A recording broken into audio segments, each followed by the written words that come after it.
In this tutorial on the construction of inscribed shapes, we are going to learn how do you construct a polygon inside a circle. And when we say that a polygon is inside a circle, that is what is called an inscribed polygon. Okay, just like what you see here in this diagram, that you see a six-sided polygon, a hexagon, which is inside a circle. Okay, and we are going to learn exactly that how do you actually construct it. Okay.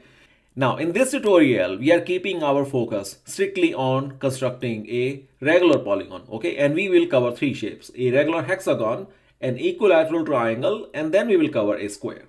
So, a regular hexagon first, what we need is a compass.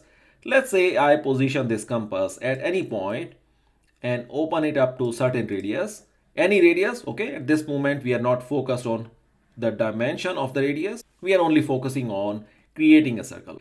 Now, without altering this radius, move your compass at any point on the circumference of the circle and then create another arc so that it intersects with the circle. Now, move your compass one more time. Go to that intersection point where you had your arc and the circle intersected, and then create one more arc keeping exactly the same radius. All right. So this is your third point that you have obtained. Now move one more time. Take it to the point where we have the new intersection point and then get another arc. So you have your fourth arc. Let's move your compass to the point of intersection and then create one more arc. Next step, and keep doing it all the way until you reach back a point where you started from, right? So this is my fifth arc now. And finally, once I've reached here, I'll position my compass and I'll draw an arc. You see that it is intersecting exactly at the same point where we started from. Okay, and that was the whole objective, that we want to get back to our original point. Okay, so we are done with compass. You notice that we started from this point, we started creating arc. So this was our first, second, third, fourth, fifth, and this is your starting point. Okay. So what was the purpose of doing this? The purpose was that we wanted to obtain 6 points on the circumference of this circle so that they are at equal distance from each other, okay? And that is exactly what we have accomplished. Now, all that is left to do is that we will simply connect these 6 points. These are the points that were at equal distance. So all of these chords that you are creating, they will be of equal distance, right?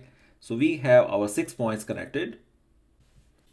So these 6 points that you have obtained, we just label them A through F. So the polygon A, B, C, D, E, and F is your regular hexagon that you just created.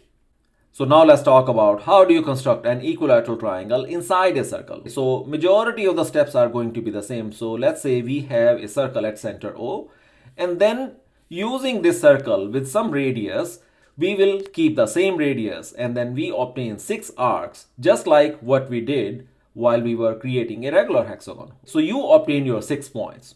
What exactly we did in a regular hexagon is that once we obtained these 6 points, we simply connected them, right? But in an equilateral triangle, we are going to skip one point and then we connect the alternate points, okay? So we connect A through C, then we connect C through E, and then we connect E through A, okay? That means we skipped connecting B, D, and F. And what you obtain as a result is an equilateral triangle.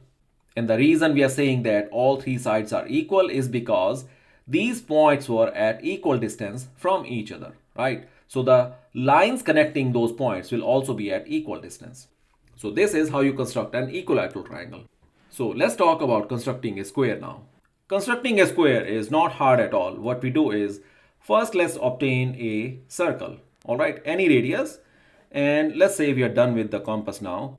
And now obtain a straight line such that it passes through the center and it intersects with the 2 extreme ends on the circumference of this circle, right?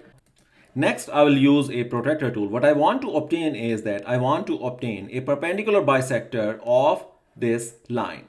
And I know that since it is a circle, if I simply draw a perpendicular at the center on this line, then that will be a perpendicular bisector, right? So I obtain my 90-degree angle right here. We are done with this. And then you connect this point, the one that you obtain for a perpendicular bisector. Make sure that it passes through the center and then you obtain one more diameter. All right. So let's say now you have obtained 4 intersecting points. This is point A, B, C, and D. And by the way we have obtained these 2 diameters, we know that these 2 diameters are at 90-degree angle to each other, and the distance from the center to any of these points, O to B or O to A or O to D, they will be all identical because they all show the radius of this circle, right? So we have obtained these 4 equidistant points. Now all it is left to do is that we will simply connect these 4 points, and that will be the 4 sides of a square. And this is how you obtain an inscribed square, okay? And if you'd like to measure using a ruler, you can measure that the distance from A to B or B to C and C to D and D to A will be all identical, okay? So this is how you construct inscribed polygons in a circle, okay? So we looked at 3 cases. The case 1 was a regular hexagon, case 2 was an equilateral triangle, and the case 3 was a square.